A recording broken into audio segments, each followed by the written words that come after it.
তিনি জুলাই তালি नैजिनि सालमारि क्राकसला विधानसभानि सामं विधानसभानि बाजार रक्षावै बुफांबसा कायमानि तांबतां नाजाका विधानसभाव मानजाका हास्तिनि मन्त्री अग्रा प्रोफेसर डॉक्टर मानिक साहा हुकबार तांबेदिकनि मन्त्री रतन लाल नाथ बलं तांबेदिकनि मन्त्री अनिमेश देबबर्मा केबेंनाय बदलनि आदं LP Jitendra Chaudhary MLA Gopal Chandra Roy MLA Birajit Sinha विधानसभानि स्पीकर विश्वबंधु सेन एमएलए कल्याणी राय रां मन्त्री प्रणजित सिंह राय त्रिपुरा हामक्राई मन्त्री विकास देबबर्मा विधानसभानि डेपुटी स्पीकर रामप्रसाद पाल खबै जुदा जुदा आदं रक असाला फाइ मानजानाय नारवाय रक पान्दाव बुफांबसा कायनानि तामनि बागै नांगौ आबरनति कक्रक नारकलायखा ते आबै बाक्सा बुफांबसा रकब कायलेखा এখানে যে বিকল্পনের যে ব্যবস্থা রেখেছেন শুরুতে আমি এর জন্য ধন্যবাদ দেব এবং এটাও স্মরণ করিয়ে দিয়েছে যে বৃক্ষ ছাড়া আমরা কোনো বাদ না আমরা জলের আরেক নাম জীবন বলি এবং কিন্তু আমার মনে হয় যে গাছেরও আরেক নাম জীবন এবং প্রকৃতি আমাদের শেখাচ্ছে যে আমরা কেউ কাউকে ছাড়া আমরা চলতে পারবো আমরা ভুলে যাই গাছ কেটে ফেলি জঙ্গল সাফ হয়ে যাচ্ছে ফরেস্ট মিনিস্টার সাহেব অ্যাসেম্বলির মধ্যে বলছেন এগুলোর জন্য আমাদের প্রতিরোধ করতে হবে সরকার তো তার চেষ্টা করবে কিন্তু যারা আজকে প্রতিনিধিত্ব করছে জনসাধারণ তাদেরও আরো বেশি সোচ্চার করতে হবে এবং সেটা করলে আমরা এই যে ডিফরেস্টেশন হচ্ছে আর এফরেস্টেশন সেটা যদি ঠিক আছে অনেক সময় গাছ তো আমাদের জীবিকার জন্য গাছ আমাদের বেঁচে থাকার জন্য দরকার আমাদের এখানে এটা আপনাদের অবগতির জন্য জানাচ্ছি যে একটা মেজর গাছ 260 পাউন্ড অক্সিজেন দিতে হবে আর 48 পাউন্ড কার্বন ডাইঅক্সাইড সে নিচে দিতে হবে এই যে বিবেচনা মাননীয় প্রধানমন্ত্রী যে 26 সম্মেলনে উনি বলেছেন যে 2070-এর মধ্যে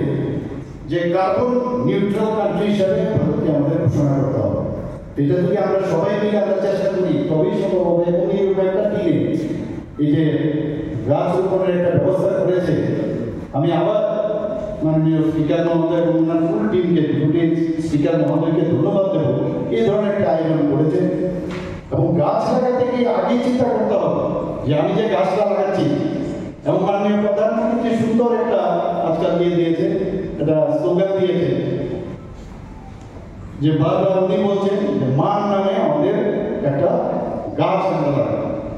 এক পেড় মাকে কি সুন্দর একটা স্লোগান তো এটা যদি আমরা লাগাই দেখতে হবে যে এটা পরবর্তী সময়ে যদি এখানে বিল্ডিং ওঠে রাস্তা যদি বড় হয় সেটা কাটানো হয়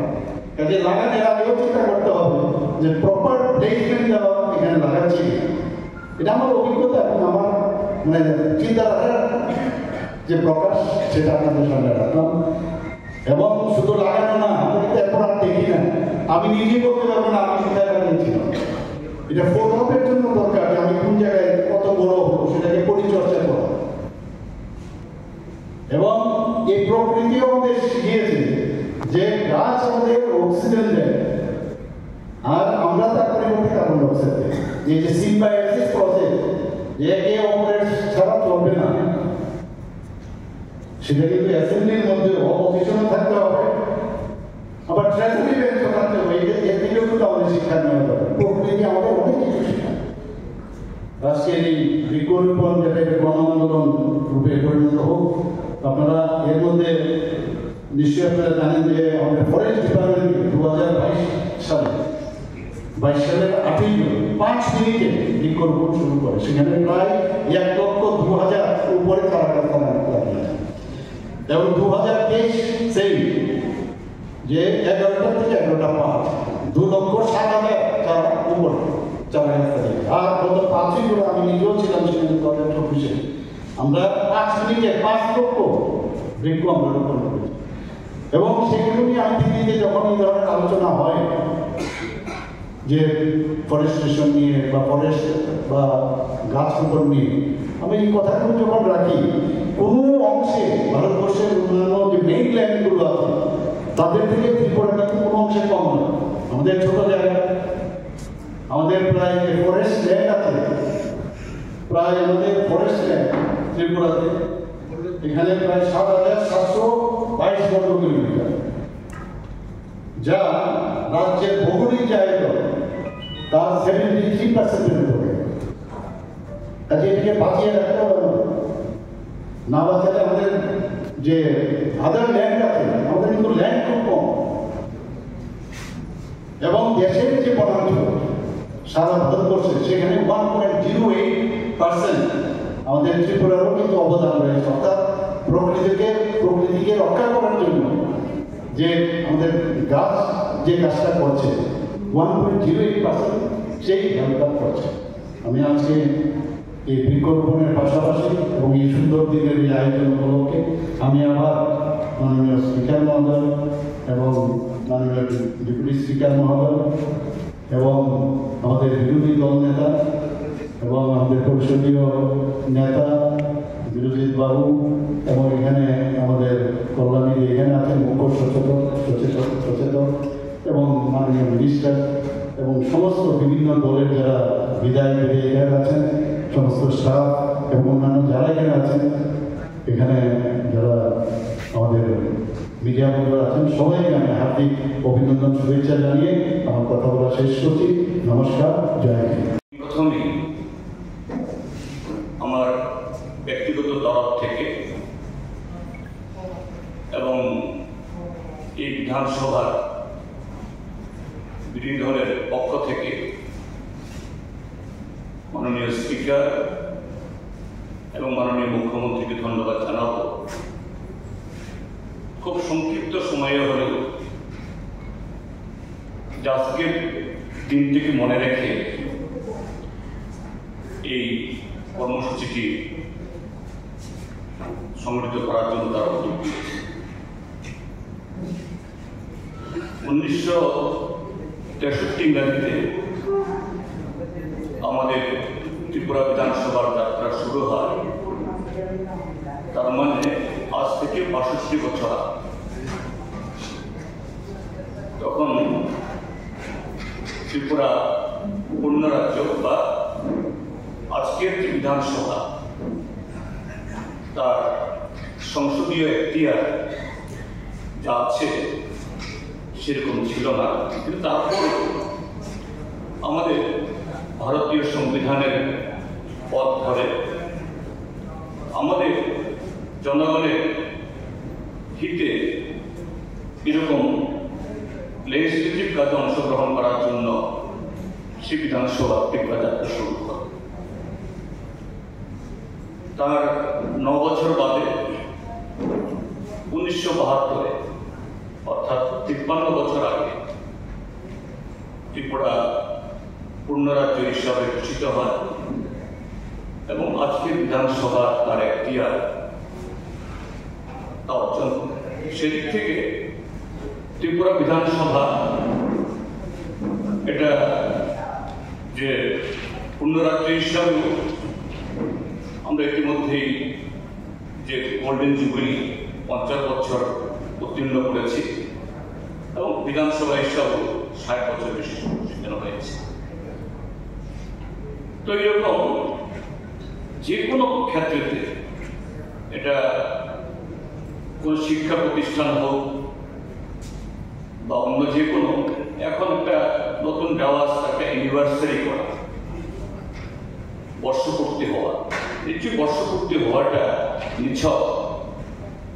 কোন একটা দিবসকে যা স্মরণ করা তা নয়, বা এটাকে কেন্দ্র করে স্মারক হিসাবে মনে রাখার জন্য এরকম কিছু যে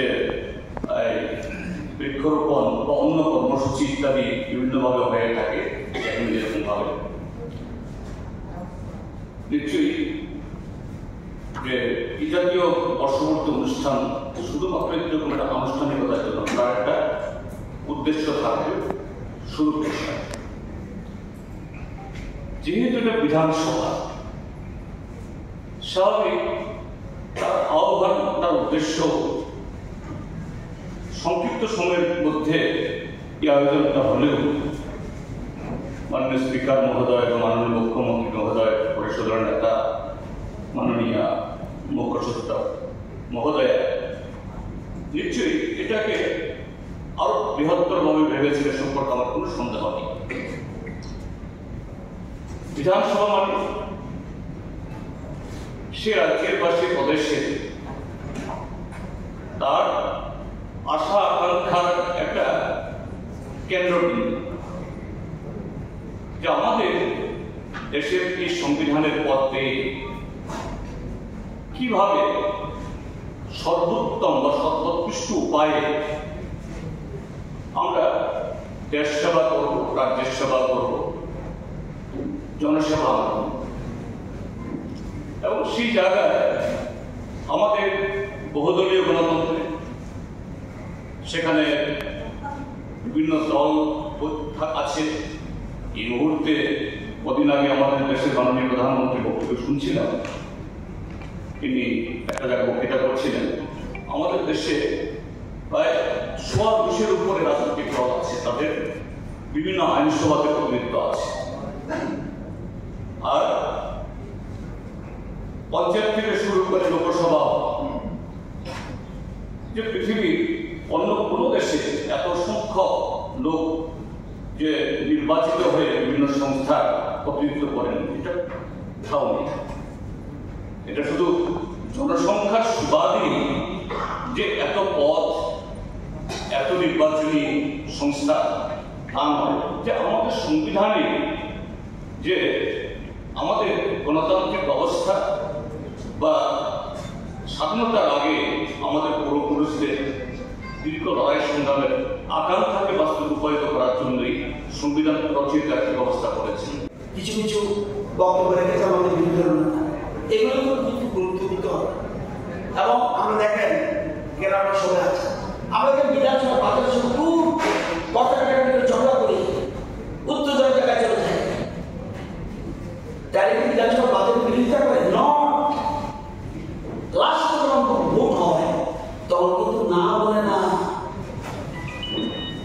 যখন স্পিকার বলে ইয়েস অর নো, যার প্রেসিডেন্ট বলছে ইয়েস, অপোজিশন সাইলেন্ট থাকে, অর্থাৎ পাস হয়ে যায়। কারণ এটা জনগণের জন্য এই আলোচনা হয়, তর্ক বিতর্ক হয়, কিন্তু সবাই কিন্তু যখন আমরা বিধানসভা ছিলাম অপোজিশনে এই শিখতে করতাম। যাই হোক, আমি কয়েকটা বিষয় বলবো। মাননীয় অধ্যক্ষ মহোদয় আছেন, মুখ্যমন্ত্রী আছেন, আর ওই যে 50 বছরের উৎসবটা এটা হয়েছিল, এটা কিন্তু শুধু বিধানসভা করেনি, গভর্নমেন্ট ইনভলভ হয়েছে। গভর্নমেন্ট ইনভলভ হয়ে টাউন হলের প্রোগ্রামটা করেছেন, আর বিশ্ব সঙ্গে আমরা একদিনে করছিলাম। আমি দু একটা জিনিস বলবো, প্রতি বছর এরকম না, আমি কোনো একটা বছর এই যিনি বলছে 1 জুলাই দিনটা ক্যালেন্ডার হয়ে যায়, এটা ছোটভাবে কল্পনা করছে, ক্যালেন্ডার হয়ে যায়। আর নিমন্ত্রিত কিন্তু প্রাক্তনদের করতে হবে, প্রাক্তনদের করতে তারা তাদের একটু সম্মান চায়, প্রাক্তনদের করা উচিত বলে আমি মনে করি। এই ফিউচার যখন আর 75 সালে, আরে 75 বছর যখন হবে তখন তো আমরা, আমি জানি না সে সময় 75 মানে 25 জন লোকে 75 কোন বছর 38, এখানে যারা নবাব এসেছেন অনেকে থাকতে পারেন, আমরাও থাকতে পারি, কোনো কথা গ্যারান্টি নাই, নেই। আমরা জানি শুধু একটা পার্ট, এটা ডেথ দিয়ে যায়। সুতরাং যাই হোক, আমরা যখন যথাযথ মর্যাদা, আর এটা দেখো যথাযথ মর্যাদা যেন আমরা 75 বছর ডায়মন্ড জুবলি করতে পারি, সেদিকে লক্ষ্য রাখতে হবে। সেদিন যেন পুরাতন নতুন সবাই মিলে আমরা যেন এটাকে, এবং যথাযথ মর্যাদায় যারা এখনো জীবিত রয়েছেন, পুরনো যারা জগৎবিধি দিয়ে তাদেরকে যেন সম্পর্ক দেওয়া হয়, এবং যারা যারা এখনো রয়েছেন। আরেকটা হলো যেটা বলছি, প্রতি বছর জুলাই যেন করলে ভালো, এটা আমরা করি। একটা জুলাই বাদ দিলাম, আর একটা জুলাই করলাম না, তাহলে তো তার জিনিসটা হলো না। আজকে দিন করেছেন 22 জুলাই, 22 জুলাই শিফটিং করেছেন, এই জন্য আপনারা ভালো করেছেন। ফার্স্ট এবং 22কে মিলিয়ে জুলাই, ঐতিহাসিক জুলাই করে দিয়েছেন, সুন্দর করেছেন। আমার মনে হয় একদিনের 75 বছর যেন একদিনের অধিবেশন হয়, যদি সম্ভব হয়। প্রতিবারই জুলাই 1 তারিখে, যদি সানডে না থাকে সেখানে না থাকে একদিনের অধিবেশন থাকে কি অসুবিধা সেটি শুধু আমরা অতীতকে নিয়ে এবং ভবিষ্যতে করা উচিত পুরাতন নতুন মিলে ওয়ান ডে করতে পারে এটা আমাদের একদিন আমাদের শেষও হয়ে যায় ভালো একদিনের 1 জুলাই আমরা এখন থেকে প্রতি জুলাই 1 তারিখ একটা আমরা অধিবেশন একদিনের জন্য করবো অলরেডি ফর আমাদের অতীতকে মনে রাখা এই যে এটা নিয়ে গেছে আরেকটা কথা আমি একটা আইডিয়া নিই যেটা বাবা বলছিল যারা জীবিত এদিকে এখন প্রয়াত মানিক সরকার এখন জীবিত বিপ্লব জীবিত আমি শুনেছি আমার অভিজ্ঞতা ওনার থেকে যদি কারেক্ট হয় যারা জীবিত তাদের ফটোটা ব্ল্যাক অ্যান্ড হোয়াইট না তাদের কালার রঙিন করতে হয় যেটা আমি শুনেছি এটা তাদের সব তাহলে ওই দুটার জন্য এরকম এদিকে তো এখানে স্পিকার হ্যাঁ কি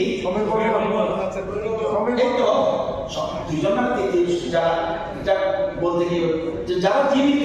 সেই জন্য বলছে যারা জীবিত তাদের কালার এটা কিন্তু দায়িত্ব আজকে নিয়ে আর স্পিকার যারা জীবিত তাদের জন্য কালার নট যারা জীবিতদের এর লেখাপড়া আমি জানি না পার্লামেন্টে আছে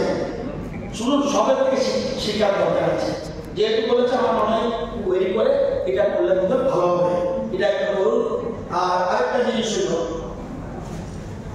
বলা যদি বলছে ওয়ান ডে সেশন করতে পারলে এখন আর জুবলি ডায়মন্ড জুবলির কথা বলছি এবং ওইসব প্রোগ্রামে কিন্তু আমরা পুরো নিয়মকে ইনভলভ করবো টিটিআইসিকে ইনভলভ করবো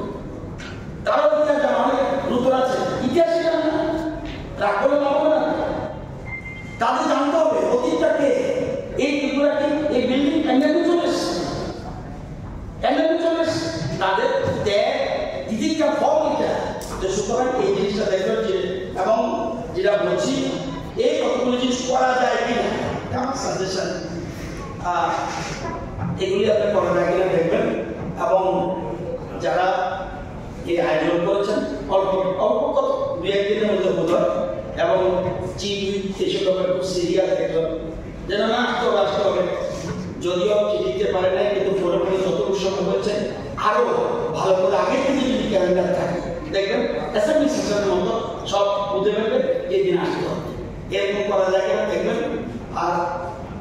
সুন্দরই আয়োজন করেছেন নিজেরা থেকে নিজেদের টিম নিয়ে আমরা টিম ভালো আছে স্পিকার আর সবাই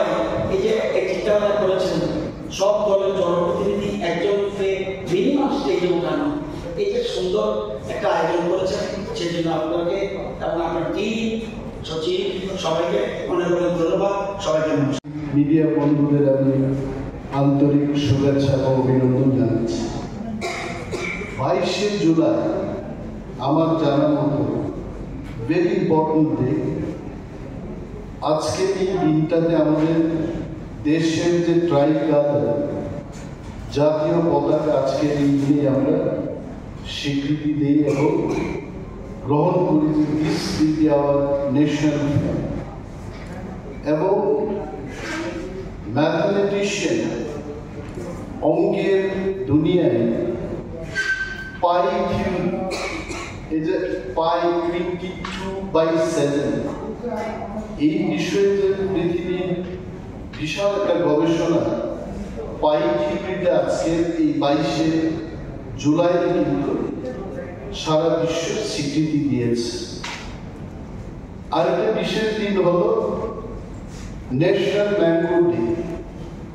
আজকে এই দিনটা কিন্তু আমের দিবস হিসেবে আমাদের দেশে এটা পালিত তার উপরে তো আসছে আমাদের ত্রিপুরা বিধানসভা পথ চলা এবং গভর্নমেন্ট চিফ বলছেন যে আরো অনেক দিবস আজকে এই দিনে পালন হয়ে থাকে ইট ইজ সো গুড যে ত্রিপুরা বিধানসভার আজকের এই অনুষ্ঠানে আমি উপস্থিত থাকতে পেরে যদি আমি এমএলএ না হতাম আমি যদি মন্ত্রী না হতাম এই দিনে নিশ্চয়ই আমি থাকতে পারতাম but I am really thankful to the organisers আপনারা নিমন্ত্রণ করেছেন আমরা আসতে পেরেছি এবং এই দিনে আমি আমাদের সমস্ত বিধায়কগণ, মন্ত্রীগণ যারা আমাদের মধ্যে নেই তাদের শ্রদ্ধা নিবেদন করছি, জানাচ্ছি। অনেক মানুষের সেই 63 সাল থেকে যদি এটার পথ চলা শুরু হয়, আমি তো কিছু কিছু গ্লিমস বিধানসভায় দেখেছি। নতুন বিধানসভায় এসে যেভাবে আমরা কথা বলছি, পুরনো বিধানসভার কিছু কিছু চিত্র এখনো আমার মনে। দিস আর অল আইন তৈরির ক্ষেত্রে রাজ্যটাকে চালানোর জন্য আমাদের যে আইনের সূত্রপাত, মানুষের স্বার্থে কাজ করার যে নিয়ম বিধি তৈরি হয়, সেটা হচ্ছে বিধানসভা। গঙ্গার উৎপত্তিস্থল যদি গঙ্গোত্রী হয়, ত্রিপুরার মানুষের জন্য আইন তৈরির গঙ্গোত্রী কিন্তু এই বিধানসভা। এবং আমরা আসতে পেরেছি বিধানসভায়। ভেরি ফিউ লাকি পিপল, আমরা যারা ভাগ্যবান, জনগণ আমাদের আশীর্বাদ করেছেন, আমরা আসতে পেরেছি। Every election you find so many people contest election. আমি অনেক ইলেকশন কন্টেস্ট করেছি, but not in all elections I could win election. I was defeated also. তো আজকে এই মহতি দিবসে বিধানসভার কর্মচারী বন্ধুদের আমি ধন্যবাদ জানাবো। আপনারা অক্লান্ত পরিশ্রম করে বিধানসভার কাজগুলো যেভাবে করছেন, এটা প্রশংসার আর কোনো অপেক্ষা নেই। You all are doing extremely good job. এবং বন দপ্তরের পক্ষ থেকে আম দিবসে 250 আমের চারা 3 বছরে এটা ফল দেবে, এইভাবে আমাকে ব্রিফ করা হয়েছে। এবং আমি এবিসিতে যখন ছিলাম ইএম এগ্রিকালচারের দায়িত্বে, 2021-এ যে আমগুলো আমি লাগিয়েছি, now I am getting fruits. Same variety of আমের যে চারা আজকে 250টা চারা আমাদের অ্যাসেম্বলি যারা কর্মকর্তা কর্মচারী, আপনাদের উদ্দেশ্যে ফরেস্ট ডিপার্টমেন্ট থেকে এগুলো বিতরণ করা হয়। Initially I was undecided. As a forest minister, কি চারা দিলে আপনারা খুশি হবেন? আমার একজন ক্লায়েন্ট আমাকে এসে বলছে, স্যার এমন একটা চারা দেবেন যেখানে কিছু পয়সা পাওয়া যায়। আমি বললাম যেমন কি চারা আছে কিনা? বলছে যে আমটার মধ্যে কিন্তু আমটাকে অনেকেই লক্ষ লক্ষ টাকা উপার্জন করছে। So this is just a symbolic gift. আমার জানা আছে ত্রিপুরা রাজ্যে in the last 5 years, মাননীয় স্পিকার মহোদয় এখানে উপস্থিত আছেন, ত্রিপুরা মাননীয় মুখ্যমন্ত্রী প্রফেসর ডক্টর শ্রী মানিক সাহা মহাশয়, ডেপুটি স্পিকার আছেন মঞ্চে, ত্রিপুরা বিধানসভা বিরোধী দলনেতা শ্রী জিতেন চৌধুরী মহাশয় আছেন, পরিষদীয় মন্ত্রী মাননীয় শ্রী রতনলাল মহোদয় মঞ্চে আছেন। এখানে উপস্থিত আছেন মাননীয় মন্ত্রীগণ, মাননীয় বিধায়ক বিধায়িকাগণ, এবং এই অনুষ্ঠানে থাকার জন্য যে আমন্ত্রণ জানিয়েছেন তার জন্য আমি অসংখ্য ধন্যবাদ। এবং ত্রিপুরার শুরু হয়েছে কেন্দ্রশাসিত অঞ্চল হয়ে, পরবর্তী সময়ে বিভিন্ন জায়গায় বিধানসভা পরিচালনা হয়েছে, পরবর্তী সময়ে নিজস্ব ঘর হয়েছে। যারা করেছিলেন এই বিল্ডিং, প্রাক্তন মুখ্যমন্ত্রী মানিক সরকার এবং তখনকার মাননীয় স্পিকার প্রয়াত রবীন্দ্রনাথ, তাদেরকে অসংখ্য ধন্যবাদ জানাই। এবং আজকের এই আমাদের গণতন্ত্রের তীর্থভূমি আমরা মনে করি পবিত্র বিধানসভা। এই বিধানসভায় আমরা অনেক জনস্বার্থে আইন তৈরি করি, জনস্বার্থে আমরা বিরোধী এবং শাসকের মধ্যে অনেক বিষয় নিয়ে আমরা আলোচনা করি এবং আমি মনে করি এটা একটা পবিত্র তীর্থস্থান, এটাকে সুন্দর করে আমাদের রাখতে হবে। এবং আমি মনে করি ত্রিপুরা বিধানসভা যে ভবনটি উত্তর পূর্বাঞ্চলে একটা উল্লেখযোগ্য একটা ভবন, এটাকে আমরা সুন্দর করে রাখবো। আমি দীর্ঘ বলবো না, আমি সত্যি এই অনুষ্ঠান করার জন্য কংগ্রেস পরিষদীয় দলের তরফ থেকে সরকার এবং বিধানসভার অধ্যক্ষ এবং উপাধ্যক্ষকে অসংখ্য ধন্যবাদ জানিয়ে আমার বক্তব্য শেষ করছি। নমস্কার।